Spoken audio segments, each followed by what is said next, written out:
সম্মানিত উপস্থিতি, আজকের এই পর্বে আমরা জানব সালাতের শর্ত সম্পর্কে। সালাতের মোট 9টি শর্ত রয়েছে। এই 9টি শর্ত অবশ্যই আদায় করতে হবে সালাতে দাঁড়ানোর পূর্বে। এই শর্তগুলি যদি আদায় না হয় তাহলে সালাত বাতিল হয়ে যায়। সুতরাং সেই দৃষ্টিকোণ থেকে আমাদের সালাতের শর্তগুলি জানা একান্ত ওয়াজিব। সালাতের যে প্রথম শর্ত তা হলো মুসলিম হতে হবে। কোনো ব্যক্তি যদি অমুসলিম হয় তাহলে তার সালাত গ্রহণযোগ্য নয়। মহান রব্বুল আলামিন সূরা আল ইমরানের 85 নম্বর আয়াতে বলেছেন, ওমাই ইয়াবতাগি গায়রাল ইসলামি দীনান ফালাই ইউকবালা মিনহু। যদি কোনো ব্যক্তি ইসলাম ছাড়া অন্য কোনো ধর্ম অন্বেষণ করে তাহলে তার সেটা গ্রহণ করা হবে না। তাহলে ইসলাম ব্যতীত, মুসলিম ব্যতীত অন্য কোনো ব্যক্তির কোনো আমল আল্লাহ তাআলার দরবারে কবুল হয় না। এরপর দ্বিতীয় যে শর্ত তা হলো আল আকল, বিবেক থাকতে হবে, অর্থাৎ আমাদের স্মৃতিশক্তি থাকতে হবে। যদি স্মৃতিশক্তি আউট হয়ে যায়, কোনো ব্যক্তি পাগল হয়ে যায়, তাহলে তার উপর সালাত ফরজ নয়। কারণ রাসূল সাল্লাল্লাহু আলাইহি ওয়াসাল্লাম বলেছেন, সুনান তিরমিজি 1423 নম্বর হাদিস, রুফি আল কলামু আন সালাস ওয়া আনিল মাজনুন হাত্তা ইয়াকিল। রাসূল সাল্লাল্লাহু আলাইহি ওয়াসাল্লাম বলেছেন, 3 ব্যক্তি থেকে কলম তুলে নেওয়া হয়েছে, তাদের আমলনামায় ভালো মন্দ কোনোটাই লিপিবদ্ধ করা হয় না। এক ব্যক্তি হলো যে ব্যক্তি পাগল, যতক্ষণ পর্যন্ত না সে তার বিবেক ফিরে পায়, তাহলে সুস্থ না হওয়া পর্যন্ত তার আমলনামা কবুল হবে না।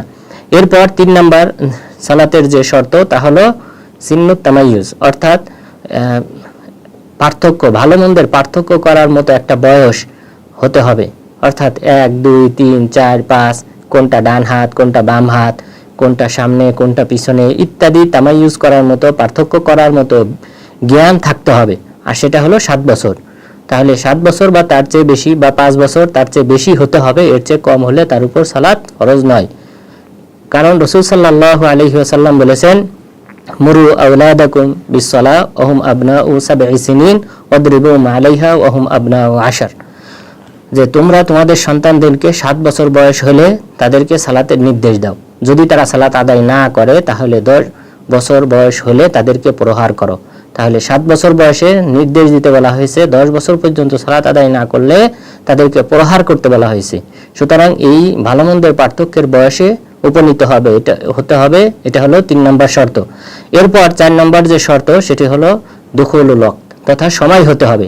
মহান রব্বুল আলামিন সূরা নিসার 103 নম্বর আয়াতে বলেছেন, ইন্নাস সালাতা কানাত আলাল মুমিনিনা কিতাবাম মাওকুতা, নিশ্চয় নামাজের নির্ধারিত সময় রয়েছে মুমিনদের জন্য। সুতরাং এই নির্ধারিত সময়ে, তথা এই পুরো সময় হওয়ার পর আমাদেরকে সালাত আদায় করতে হবে। ওয়াক্ত হওয়ার পূর্বে যদি কেউ সালাত আদায় করে তাহলে তার সেই সালাত কবুল হবে না। এরপর 4 নম্বর যে শর্ত সেটা হলো লজ্জাস্থান ঢাকা।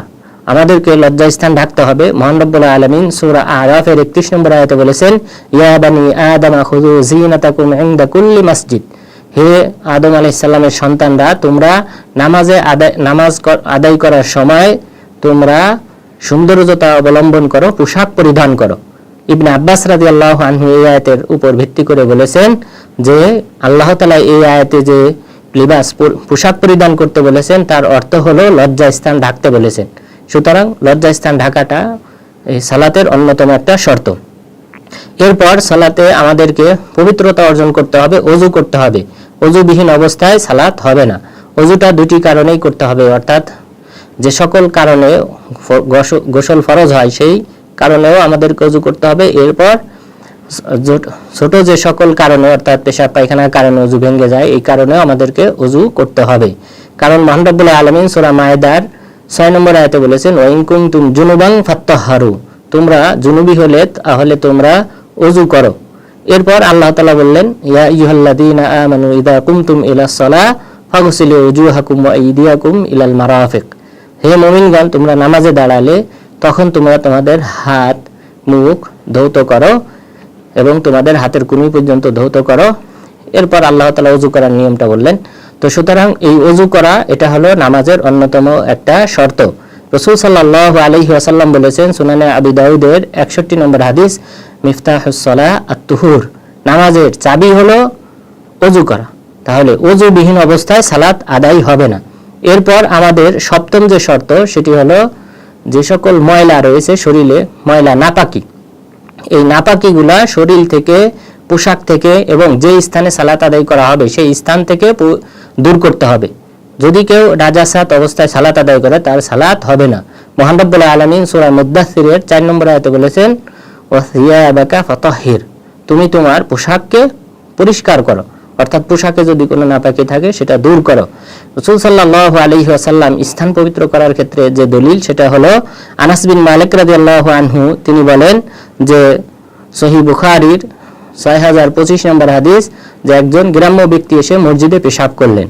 রাসূল সাল্লাল্লাহু আলাইহি ওয়াসাল্লাম এই ব্যক্তি পেশাব শেষ করার পর তখন ফালাম্মা ফারাগা দাআ বিমাইন বিদালবিন মিন মা ফাসাব্বা আলাইহি, রাসূল সাল্লাল্লাহু আলাইহি ওয়াসাল্লাম এই গ্রাম্য ব্যক্তি পেশাব করার পর এক বালতি পানি নিয়ে আসার নির্দেশ দিলেন। পানি নিয়ে আসা হলো, পেশাবের উপর ঢেলে দিলেন, অর্থাৎ এই স্থানটাকে পবিত্র করলেন। যেহেতু এটা নামাজ আদায় করার স্থান, সুতরাং স্থানও পবিত্র করতে হবে, পোশাকও পরিষ্কার করতে হবে। এরপর পোশাকে শরীরে যদি কোথাও এই নাপাকি লেগে থাকে তাহলে সেটাও আমাদেরকে পরিষ্কার করতে হবে। এরপর 8 নম্বর শর্ত হলো নিয়া, যে আমাদের নিয়ত করতে হবে যে আমরা যে সালাতটা আদায় করব সেটা অন্তরে নিয়ত করতে হবে, মুখে উচ্চারণ করার কোনো প্রয়োজন নেই, কেননা মুখে উচ্চারণ করার কথা কোথাও উল্লেখ করা হয় নাই। আর রাসূল সাল্লাল্লাহু আলাইহি ওয়াসাল্লাম বলেছেন সহিহ বুখারীর 1 নম্বর হাদিস, সহিহ মুসলিমের 1907 নম্বর হাদিস, ইন্নামাল আমালু বিন্নিয়াত, যে নিশ্চয়ই আমলটা নির্ভর করে নিয়তের উপর, সুতরাং নিয়তটা অন্যতম শর্ত। এরপর 9 নম্বর যে শর্ত, সর্বশেষ শর্ত, সেটা হলো কিবলামুখী হওয়া। কিবলামুখী হয়ে আমাদেরকে সালাত আদায় করতে হবে।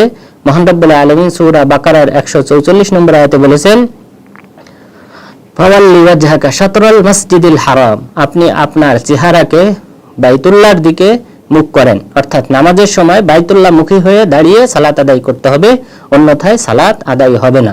সুতরাং আল্লাহ তাআলা যেন আমাদেরকে এই যে সালাতের 9টি শর্ত রয়েছে, ইসলাম গ্রহণ করা, এরপর বিবেকবান হওয়া, এরপর ভালো মন্দের পার্থক্য করার বয়সে উপনীত হওয়া, লজ্জা স্থান ঢাকা, সময় হওয়া, নামাজের সময় হওয়া, ওযু করা এবং ময়লা থেকে নাপাকি থেকে পবিত্র হয়ে সালাত আদায় করা, এরপর নিয়ত করা উক্ত সালাতের এবং কিবলামুখী হয়ে, আল্লাহ তাআলা যেন এই সঠিকভাবে শর্তগুলি আদায় করার মাধ্যমে সালাত আদায় করার তৌফিক দান করেন। আমিন। ওয়া আখিরু দাওয়ানা আলহামদুলিল্লাহি রাব্বিল আলামিন।